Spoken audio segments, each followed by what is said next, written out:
بسم الله الرحمن الرحيم. الحمد لله رب العالمين. الحمد لله رب العالمين والصلاة والسلام على سيدنا محمد الفاتح الخاتم وعلى آله حق قدره ومقداره العظيم. الحمد لله العلي الواحد العالم الفرد الغني الماجد، وهو الجليل والجميل والولي والطاهر القدوس والرب العلي، منزه عن الحلول والجهة والاتصال الانفصال والصفا. وأفضل الصلاة والتسليم على النبي المصطفى الكريم وآله وصحبه الأطهار، لا سيما رفيقه في الغار. وبعد، السلام alaikum wa rahmatullahi ta'ala wa barakatu. Muna jaddada godiyanmu ga Allah tabaraka wa ta'ala, wanda a cikin falalansa da rahamansa ya kaddara mana saduwa a cikin wannan masallaci mai albarka a cikin wannan rana ta Juma'a, inda muke karatu cikin abin da ya shafi janabin sayyidina rasulullahi sallallahu alaihi wasallama. Kuke karanta wannan littafi mai suna akhlaqul mustafa sallallahu alaihi wasallama na babban malamin addinin musulunci al-sheikh abdullahi al-gwandu bin fodiyo tagammadahu allahu bi rahmatihi. Idan ba mu manta ba, satin da ya gabata mun ɗan ji wani abu takaitacce game da shi a sheikh abdullahi bin fodiyo da kuma waɗansu kaɗan daga cikin ta'alifat ɗinsa. Muka fara a farko yake faɗa mana cewa alhamdulillahi rabbil alamin wassalatu wassalamu ala sayyidil mursalin wa ala alihi wa sahbihi ajma'in. Ya ce mana amma ba'du, bi ma'ana bayan godiya ga Allah tabaraka wa ta'ala da yabo ga annabi Muhammad sallallahu alaihi wa alihi wa sallama, ya ce fa hadhihi akhlaqul mustafa. Wannan littafi ne da ya tattaro ɗabi'u na sayyidina rasulullahi sallallahu alaihi wa sallam. faman iktadahu fiha safa, duk wanda ya koyi da manzon Allah sallallahu alaihi wa sallama a cikin waɗannan ɗabi'un nasa, safa, to zai zamanto ya tsarkaka, ya zamanto garai garai. Malam yace kana alaihi salamu a'laman nas, tsira da amincin Allah su ƙara tabbata a gare shi ya kasance mafi sanin mutane. Duk wani inda ka san mutum ya kai da ilimi, to manzon Allah sallallahu alaihi wasallama sama yake da shi. Shi yasa babban malamin addinin musulunci na Afirka, ɗaya daga cikin malamai na duniya, wanda babban cibiya ta ilimin addinin musulunci ta bashi lamban yabo kuma ta laƙaba mai suna al-sheikhul islam, wato maulana al-sheikh ibrahim radiyallahu ta'ala anhu, yake faɗi a cikin diwaninsa cikin abarqun bada, yake cewa wa kallu'lu'il maknuni wal misku arquhu.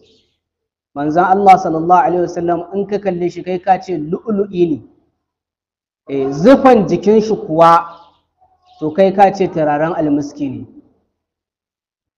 Ya ce fa mithla rasulillahi lam yahza majma'u, kamar irin manzan Allah sallallahu alaihi wasallam cikin taron mutane babu kana samu, ba za ka taɓa samun wanda ya kusa da shi ba ma.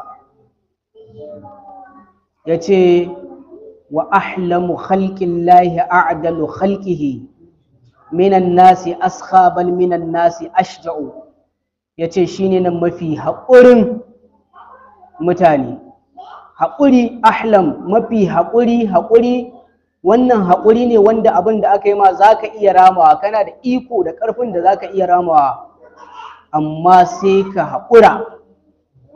Wa ahlamu khalqin lahi kenan, a'dalu khalqi kuma shine mafi adalcin halittun Allah tabaraka wa ta'ala.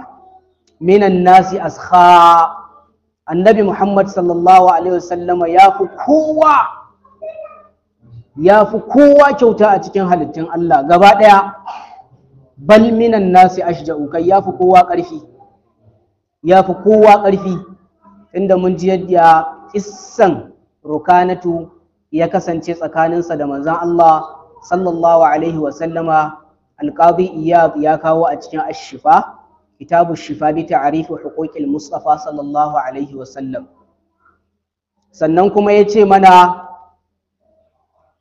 wa yakhdimu lil ahlina yakhsifu na'lahu wa yaqta'u lahman wa huwa lithawbi yarqa'u. Yace manzo Allah sallallahu alaihi wasallam yana yin hidima wa iyalinsa, yana yin wani abubuwa na gida idan lokaci ya bashi, kuma yakhsifu na'lahu yana gyara takalmin shi idan takalmin shi ya samu matsala, wa yaqta'u lahman yayyanka nama aiki gida, wali thawbi yarka'u, kai idan kayan shi ma ya samu abin nan to yana gyarawa da hannunsa mai albarka. Shehu ya ci gaba da ce mana wa yagbabu lil maula ila Allah yarji'u. Manzon Allah sallallahu alaihi wasallam ba aka taba samun shi yayi fushi akan wani abu da aka yi mai ba, sai dai idan an saba dokar Allah tabaraka wa ta'ala. Kun gane ko? To sai malam yake gaya mana ana yace kana alaihi salamu a'laman nas, manzo Allah sallallahu alaihi wasallam shine mafi sanin mutane. Shi yasa Allah tabaraka wa ta'ala yake faɗa mana wa 'allamaka ma lam takun ta'lam wa kana fadlullahi alayka azima ko. Wancan ayan kuma Allah madaukakin sarki yace fa auhi ila abdihi ma auhi. Wannan ma din to wani abu ne wanda wani sirri ne a cikin ta wanda sai dai malamai su yi iya abin da za su yi, amma Allah kaɗai ya san sirrin da Allah ya tattara a ciki. Haka zalika wa 'allamaka ma lam takun ta'lam shi ma wa kana fadlullahi alayka azima. Wa arwa'an nas, manzo Allah sallallahu alaihi wasallam shine mafi tsantsinin mutane. Kakka zamanto mai shiga sharri ba shanu, abin da bai shafe ka ba ka kyale, in ya shafe ka za a gaya ma, in ya shafe ka za a jawo ka. Ka zama mai tsantseni, mai taka tsantsam da duniya.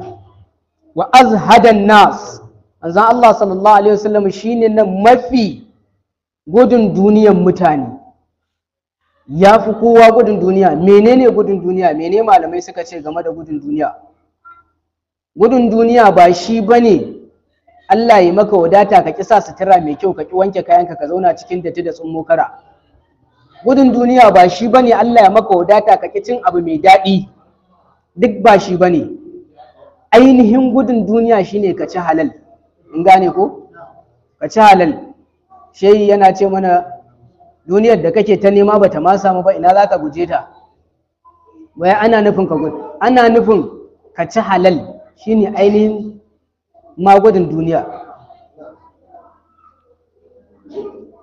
To shine wa arwa'an nas wa azhadan nas, shine nan mafi gudun duniyan mutane. A da shekunnai musamman na ɓangaren Ifriqiyan nan zaka ga sun hana kansu sukuni, sun kisa tufafi mai kyau, sun laɓe a wani lungu ko wani ya shiga rijiya, ana ta ƙoƙari na salatai na ambatan Allah, azkar, zikirin Allah, ana kowa ya ɗauki abin da yake yi.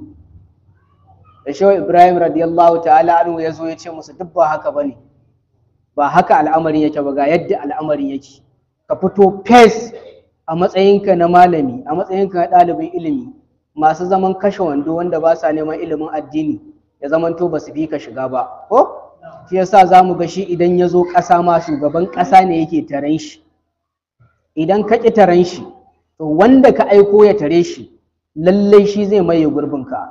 Idan kana sarki ka ƙi zuwa ka tare shi, ka turo wanda ka turo ɗin nan, to shine nan zai maye gurbin kujeranka bayan baka. An yi a nan ko? To shine wa azhadan nas wa akraman nas, kuma shine mafi karamcin mutane.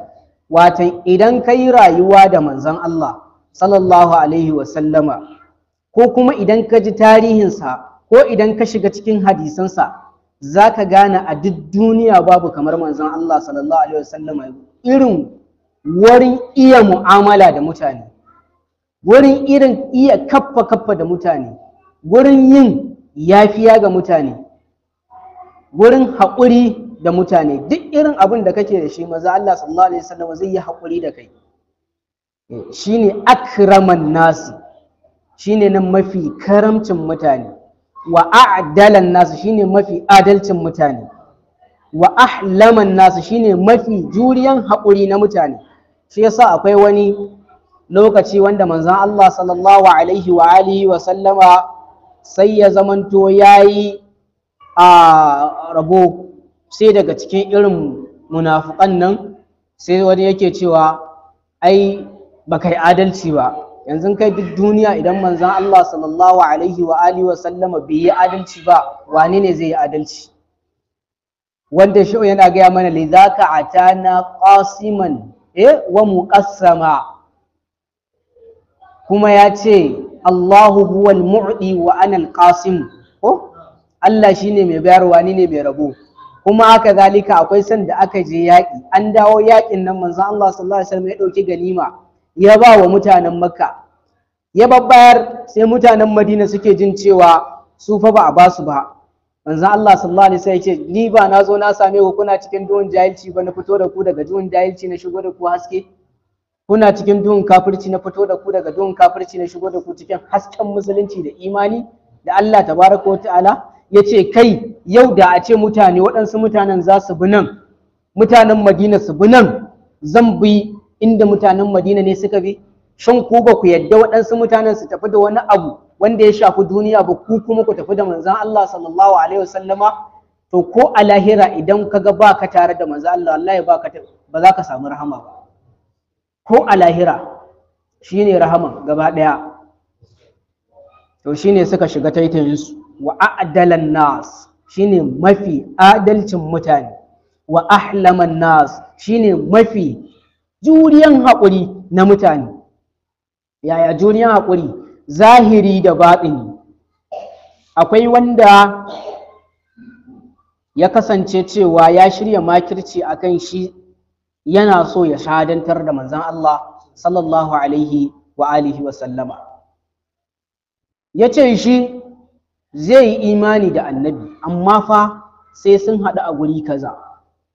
Za Allah sallallahu alaihi wasallam shi in kaga jikin shi na rawa, to yau ga wani zai fito daga cikin duhun kafirci ya shigo cikin hasken imani. In gane ko? Kai a lahira har wanda ba su yi imani ba, in Allah maɗaukakin sarki da zai yadda, wallahi zai cece su. To kaji yanda manzon Allah sallallahu alaihi wasallam yake, kai kuma a ce kullum burinka ka ɗauki mutum ka saka shi a wuta? Manzon Allah sallallahu alaihi wasallam ya ce bashiru wala tunaffiru, ku dinga bishara ne, kar ku dinga kada mutane zuwa ga halaka. Kaga in sa an ba su lasisi, ko yanda ka san kiyateka na gidan wuta da aljanna, sai su ta tura mutane gidan wuta. Kuma masu sallah, masu faɗin la ilaha illallah, to kaga wannan ai babban kuskure ne, ba da'awa irin na manzon Allah bane sallallahu alaihi wa alihi wa sallam. To shine nan ahlaman nas, ya zo da makami da manzon Allah sallallahu alaihi wasallam ya zo ya same shi, sai ya cire makami yana so ya shahadantar da manzon Allah. To shi kuma manzon Allah sallallahu alaihi wasallam ya kasance a cikin kariyan Allah ne madaukakin sarki. Shi yasa sahabbai sun kasance suna bin bayan shi su bi gaban shi. Amma tunda Allah madaukakin sarki yake gayawa, wallahi yace balligh ya ayyuhar rasul balligh ma unzila ilayka wa in lam taf'al fama ballagta risalati wallahu ya'simuka minan nas. Tun daga nan ya zamanto babu wani sabon da ke zama a bayan shi, ya ce ku kyala bayana, Allah maɗaukakin sarki yana tsare ni. Kuma idan muka duba abin da aka yi mai a Makka da Ba'ifa, lokacin da tsanani ya tsanani a Makka, ya tafi Ba'ifa domin ya kira su zuwa ga addinin musulunci, su taimake shi a kai ya yaɗa wannan addini na Allah tabaraka ta'ala, sai ya zamanto wautansu ya fi ma wautan mutanen Makka. Sai ya zamanto sun sa wawayensu da yara suna jifan manzon Allah sallallahu alaihi wasallama, suna jifan shi, suna faɗin maganganu marasu daɗi, har sai da ta kai ga sun fasa mai a daidai nan ɗin shi sun ji mai ciwo, kuma ya yi zurfi, sun karya mai ruba'iyyarsa ta haƙorin shi. Nan take Allah maɗaukakin sarki yawa mala'ikar da ke kula da duwatsu umarni, mala'ika Jibril ya zo ya same shi, ya kake so a yi da su? Kawai kana cewa yana amsa to dama an riga an yi wa mala'ikan duwatsu umarni, kawai zai musu ruwan duwatsu a hallaka su. Manzo Allah sallallahu alaihi wa alihi wasallam ya ce Allahumma hadi qaumi fa innahum la ya'lamun. Ya Allah ka shiryi al'ummata, wannan abin da suke mun suna yin mun ne dan ba su san ni waye ba. Ko dama larabawa sun ce annasu aduwwun ma jahilu. So tarin lokaci ga mutum ya ta kiyayya da abu bai san kuma wannan abin ga fa'idan shi ba, to haka suka kasance. Shi ya sai yana burin in su ba su yi imani ba, a tsatsansu za a samu wanda suka yi imani. Kunga a cikin wannan halin yake cikin jini da rauni da suka yi mai ga maganganu marasu daɗi, amma tausayinsu yake ji, gabansu da addu'a. Tausayi ne ya sa bai amsa da Ubangiji ya hallakar da su ba, tausayi ne ya sa ya bi su da addu'a akan Allah ya shirye su. Watan shi ne ahlaman nas, shi ne mafi juriyan haƙuri na mutane, wa a'affan nas, shi ne mafi kamewan mutane. Ka zama mai kamewa, ba wai ka zamanto wanda an zauna a majalisa ka fi kowa magana, kai ne sarsa, ka fi kowa buɗe baki kai magana, duk fannin da aka taɓo ka fi kowa sani, to ka sani za ka zamanto mai nadama. Tunda manzo Allah sallallahu alaihi wasallam yake gaya masa abincin kaffa alaika haza, yace ka kama wannan harshen naka, to kai ka san yaya ne.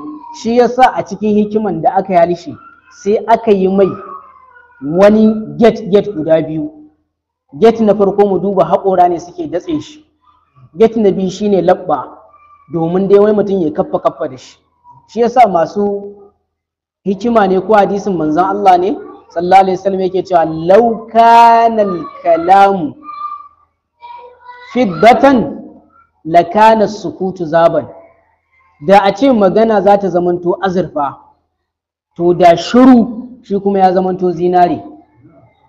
An ce idan za ka yi magana, malamin tarbiyya suka ce in za ka yi magana, to idan tana kashi 10 ne ka tsaya kai ta niƙata ta, sai ka ta dawo kashi 5. Nan ma kuma idan ka cika da tarbiyya ba za ka fito da ita a kashi 5 ba, sai ka ƙara niƙata ta, ka rage ta, ta dawo 2 ko 3, sannan sai ka fito da ita.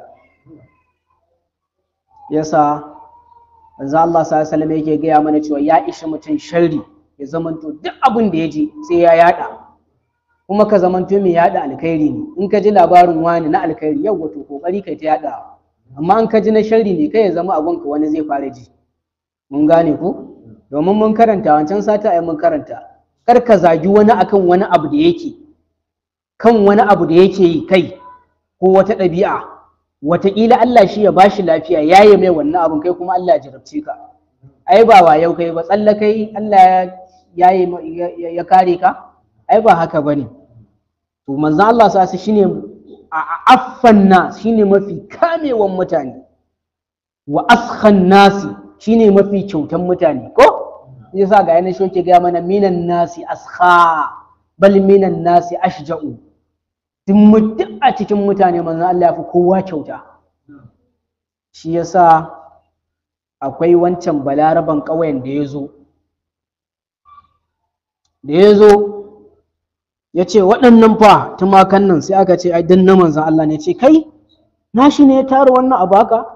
Sai manzan Allah ya ce an ban ma, an bashi garke ɗari, guda 100 aka ce an bashi. Kai yanzu dan Allah kawai a haka sai wani ya ce ya baka jifa-jifai guda 100, ai zaka ɗauka wasa yake yi, duk kuɗin shi ko zaka ɗauka wasa yake yi. To sai yake ganin kamar manzan Allah wasa yake, yana mamaki kai yaya. Sai manzan Allah ya ce a ƙara mai 100.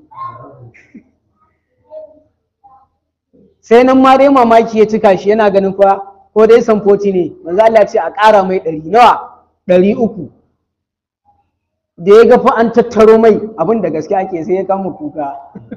Yanzu akwai kyautar da ta girma godiya, godiyan baya iya fitowa, sai dai ka ji hawaye. Sai ya kama kuka. Aka kaɗa mai su, aka ɗora mai su a hanya, ya tafi ƙauyensu. Yana zuwa da ya fara shila, ku zo ku ga wanda yake kyautan da baya tsoron talauci a bayan kyautansa. Wane ne wannan? Shine Annabi Muhammad sallallahu alaihi wasallama. Sai ya kama da'awa kawai. To ya za mu duba cewa manzon Allah sallallahu alaihi wasallama wallahi azim ba ɗaya yake da kai ba, ba ɗaya yake da babanka ba, ba ɗaya yake da baban babanka ba, ba ɗaya yake da kowa ba ma a cikin halittun Allah. Ko saboda me? Yanzu musamman halin da ake ciki yanzu din nan, kai yanzu kana ganin za a kawo maka wani kyauta, wata hadiya, wata kyauta a rufe baka buɗe baka ce mu wani ya ɗauka, kuma bayan ka yi kwana 3 ko kwana 4 a gidanka baka ci abinci ba, baka dafa abinci ba, ko buɗewa ko taɓawa baka yi ba, sai ga mai bukata ya kace ɗauka ya tafi da shi. Wanda yake kai na Aisha ta faɗa wata 1 har zuwa wata 2 ba, amma wanda yake cikin wannan halin shine yake irin wannan kyautan da miliyoniyan lokacin ba zai iya irin kyautan ba. Kai zaka ce mana ɗaya yake da kai? Manzan Allah sallallahu alaihi wasallam kullum kwanan duniya baya kwana da ko sisi a jikin shi. Kaga in ka ce an yi abu kaza bid'a ne, sai ga abin da manzan Allah yi, sai mu ce to ka kai manzan Allah anan, kai ma ka dinga kwana da ko sisi, kuma shi bai da account. Akwai lokacin da an idar da sallah, ana idar da sallah wuf aka ga ya tashi ya keta mutane ya fita, sai aka ce an ga ya fita da sauri yaya, sai ce ai akwai wani hadiya da aka kawo ne ya manta bai bayar ba. Akwai san da ya kwanta baccin ya ki zuwa, ashe akwai wani kuɗi ne wanda yana ajiye bai ba da shi ba, shi yasa ya kasa bacci. Aka birkiɗa aka ɗauko, sai da ya fita ya je ya bayar, sannan da ya dawo ya samu sukuni. Mu dukka waye zai iya anan? To sai ka zo ka ce mana annabi ɗaya yake da kai saboda tantiranci? Bayan nan komai sai an yi yadda ba za ka taɓa iya yin kwata kai ko 1/1000 ba za ka iya yin, sai dai ka yi abin da za ka yi fa. Manzo Allah sallallahu alaihi wa alihi wa sallama a zahirance ko hissan da zai yi aure ba wa ma'anin ba. Idan aka ce hissan a zahiri, ma'anin kuma abin da yake a baɗini, to a zahirance na Khadijatul Kubra, Allah ubangiji ya ƙara mata yarda, a shekara nawa take son da suka yi aure? Shekara 40, shi kuma yana shekara nawa? Shekara 25. To in dai komai da manzo Allah yi sai an yi shi yadda yake, to ka je kai ma duk idan ka tashi za ka yi aure ka samu wadda ta girme ka da shekara 15, sai ka ɗabbaka wannan sunnan. Mana ka gani? To shi annabi ya wuce gaba wasa. Shi yasa Allah tabaraka wa ta'ala yake faɗa mana, wa idha khadha Allahu mithaqan nabiyina lama atainakum min kitabin wa hikmatin thumma ja'akum rasulun musaddiqun lima ma'akum latu'minunna bihi ko wala tansurunna qala aqarartum wa akadtum ala dhalikum isri qalu aqararna qala fashhadu wa ana ma'akum minash shahidin. Wannan shine intabiyin da Allah tabaraka wa ta'ala ya ma dukkanin manzanni da annabawa, sai da suka tsallake sannan aka aiko su. Wa idha khadha Allahu mithaqan nabiyina, ka tuna san da Allah madaukakin sarki ya rike alƙawarin annabawa lama atainakum min kitabin wa hikmatin, idan ya zamanto yau gashi mun baku littafi wanda za ku yi hukunci da shi, shari'a da shi, wa hikmatin muka baku kuma mu'jizozi, thumma ja'akum rasulun musaddiqun lima ma'akum, kuna cikin tsaka da da'awa, mutane sun yi imani sun bi ku jama'a da yawa, thumma ja'akum rasulun, yayin nan yazo da na kira, thumma ja'akum rasulun, wannan na girmamawa ne na kira din nan, sai ga wani babban manzo ya zo muku, da ya zo muku shi kuma musaddiqul lima ma'akum, ya zo da abin da yake gasgata abin da ke tare da ku ne. Musaddiqul lima ma'akum latuminunna bihi, shin za ku ajiye wannan matsayin naku ku bi shi, ku yi imani da shi, wala tansurunna, za kuma ku taimake shi akan wannan da'awan nashi? Sai Allah tabaraka wa ta'ala ya ce qala aqarartum, a wata qira'a wata ruwayan qala aqarartum, shin kun tabbatar da haka, wa akhadtum ala zalikum isri, ko riki wannan alƙawarin nawa? Qalu aqararna, sai suka ce mun tabbatar mun karba ya ubangiji. Qala fashhadu wa ana ma'akum minash shahidin, sai Allah ya ce to ku shaida, ku shaida kun ci jaraba, ni ma din ina tare da ku wajen shaidawa. To ya kaji manzon Allah sallallahu alaihi, kuma ko ayan can da ake cewa innal ladhina amanu wa amilus salihati yahdi, innal ladhina amanu wa amilus salihati kanat lahum jannatul firdausi nuzula khalidina fiha la yabghuna anha حولا قل لو كان البحر مدادا لكلمات ربي لنفد البحر قبل أن تنفد كلمات ربي ولو جئنا مثله مددا قل إنما أنا بشر مثلكم، فيبا أنا آية تسيابا قل إنما أنا بشر مثلكم، وآية نيكوكما قرشان سورة magana bata kare ba na yi, ka gaya musu ya rasulullahi ni dinnan fa ba kowa bane kadai dai basharun mithlukum, mutum ne kaman ku. Sai mu zo menene ma'anan basharu, amma a ƙasa in ka ce basharun mithlukum to yuha ilayya, ko ana mun wahayi, kai ana ma wahayi, ana ma babanka wahayi, ana ma kakanka wahayi. To in aka tsaya aka yi kwamfiya a iya nan, to idan aka koma kuma wajen ainihin zatin abin, menene ma'anan basharu? Basharu ba yana nufin mutum, yana nufin structure na mutum, bi ma'ana yadda manzon Allah sallallahu alaihi wasallam sauran mutane kowa ke da hannu da kafa da kai da wane ne da ciki, shi ma haka yake. Abin fa da ake nufi kenan, yadda hannu, kafa, kunni, wane ne da sauransu, shi ake nufi. Ba ana nufin a'a kai wane kai, ai ba zai taɓa yiwa ba. To manzo Allah sallallahu alaihi wasallama shine nan askhan nas, a rana ɗaya ya bayar da raƙuma sama da 40. Shi kyautan shi fa yadda wannan balaraban ƙauye yake faɗa ne fa, kyauta ne wanda ba a tsoron talauci a bayanta. To wai me ma ba zai raba ba? Aljanna fa yake bayarwa fa. Akwai biru menene asim ne ko? Tana nan da manzo Allah sallallahu alaihi wasallam yana ciki, sai ga ɗaya daga cikin sahabbai ne sai ya ce wani zan zama sarkin kofa. Sai ga sayyidina Abubakar ne yazo, sai ya ce tsaya tukuna sai na nemi izinin manzon Allah. Sai ya ce kaje, wane ne ya ce Abubakar ne ya ce kaje ka buɗe mai kace ina mai bishara da aljanna. Nan yana cikin zaune zai gaya mana Abubakar fil janna, Umar fil janna, Uthman fil janna, Aliyu fil janna, ko sai da ya lissafo su 10. Kai akwai, ba na gaya muku akwai littafi ba, al-mi'atul mubashsharuna bil janna, wanda hadisai ne aka tato su ingantattu, wanda mai littafin Professor Maulana Prof Ahmad Ibrahim Makri ya ce a ciki, ya ce ya taƙaito haka ne saboda kar ya sa wanda suke da hadisai ba ingantattu ba. Sannan kuma ya kawo waɗansu yaƙoƙa da aka je da yake ma bishara ga waɗannan wanda suka halarci yaƙin nan cewa su yi komai ba komai, daga lokacin an yafe musu kawai. Ka gani? to askhan nasi wala yabitu indahu dirhami ɗaya baya kwana a gurin manzon Allah sallallahu alaihi wasallama, wala dinarun ko dinari, wala yus'alu shay'an illa atahu, ba a zuwa a tambayi annabi abu face sai ya bayar da wannan abun, wala yuwajihu ahadan bima yakrahu, baya fuskantar kowa da abin da yake ki. Ka lura da kyau, idan aka ga mutum baya kin wani suna da ake kiran shi da shi, sai a nace da kiran shi.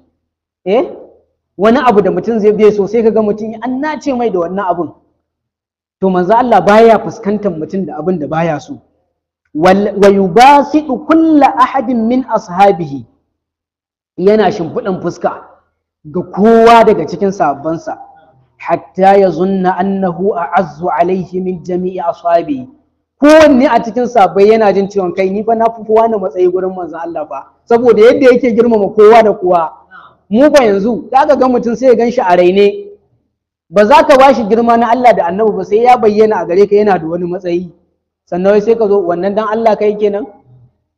To shi manzon Allah sallallahu alaihi wasallam yadda Allah madaukakin sarki ya faɗa a cikin Alqur'ani, wa laqad karramna bani adama wa hamalnahum fil barri wal bahri, to shi ya zamanto yana girmama ɗan adam. Kai ma haka ake so duk ɗan adam ka girmama shi a matsayin shi na ɗan adam da Allah ya bashi wannan girmamawa, ya karrama shi ɗin nan.